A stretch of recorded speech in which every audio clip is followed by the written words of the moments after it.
Joe Loft from the Loft Family Farms. Today we're in here boiling maple sap down and making maple syrup. This is the syrup evaporator here. We put wood in here.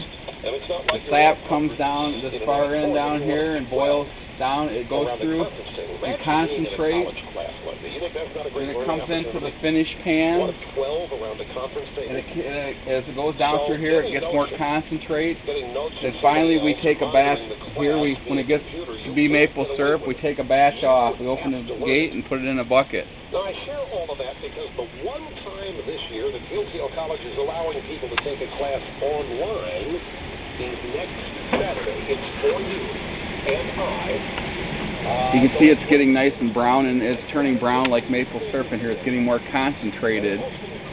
It's putting in the sap up there, and it comes in and gets more concentrated as it comes down through here. Remind yourself that our House of Representative leadership actually